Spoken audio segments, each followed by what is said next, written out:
Hello and welcome to episode 5 of the review and recap series for Crime and Punishment. In this video we're going to be moving on to our second time period, which is early modern Britain, and just like with the medieval period, the first video of this next part will be on an overview of the period, so what early modern Britain was like and what had stayed the same and changed since the medieval period.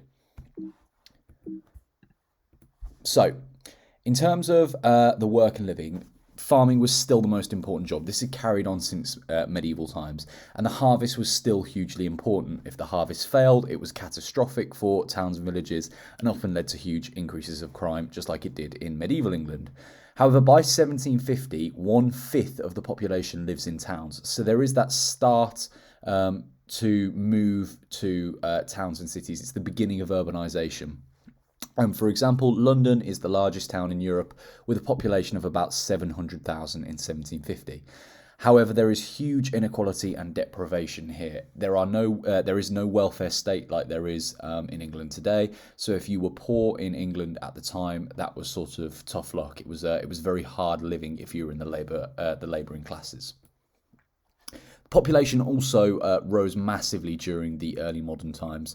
Between 1550 and 1650, the population actually doubles in the space of 100 years, which leads to all kinds of problems because there is not the infrastructure in place in early modern Britain to deal with it.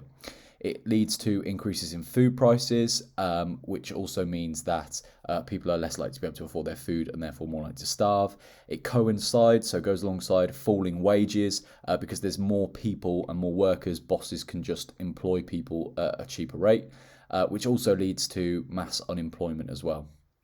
And like I said before, because there's not that welfare state, inequality continues to grow between the rich and the poor. The rich get much richer, but the poor live pretty hard lives in early modern Britain.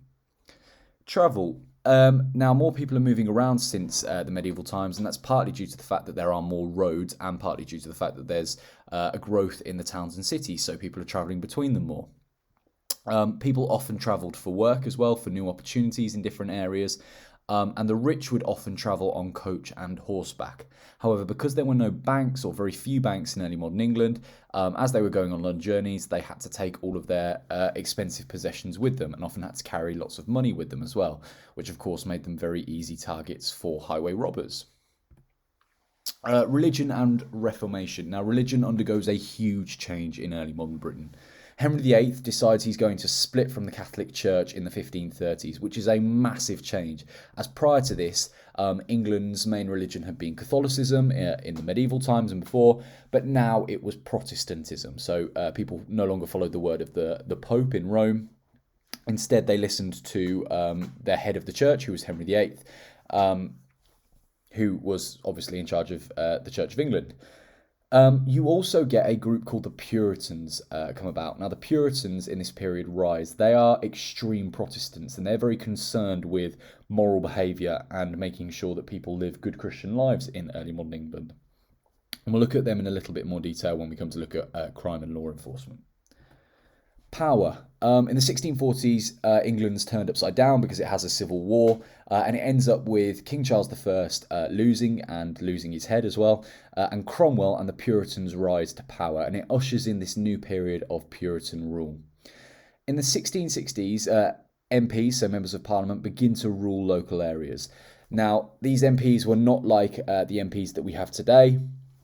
They were predominantly from rich landowning families who kept the peace and enforced the law. And of course, their number one priority, because they were rich landowners, was to look after themselves and look after their own land and property. And that comes into play when we look at things like the Bloody Code in the punishment section of early modern Britain. And then lastly, another important change in early modern Britain is the invention of the printing press. So in the 15th century, beyond, the printing press starts to take off. And it coincides with the fact that more people are now learning to read and write, and news is spread through print rather than just through word of mouth. However, this obviously has a downside as well, because books like Thomas Harman's in 1567 which are written about people like vagrants, and Thomas Harman warns about the dangers of vagrancy. And of course, if people are reading these books, they become convinced that vagrancy is on the rise, just like other crimes, and they become quite scared and seek harsh punishments to try and stem this fear and this rise in what they perceive to be a rise in crime. So the printing press is good because it makes people more literate. However, it comes with a downside because people are constantly reading about crime. They're convinced that crime rates are perhaps higher than they actually are. So I think that just about finishes up our overview for this lesson.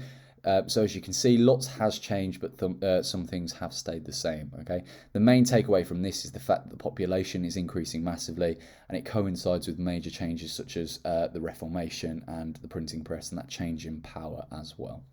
Okay, thank you very much. The next one will be on early modern crime, so please just carry on to the next video to watch that.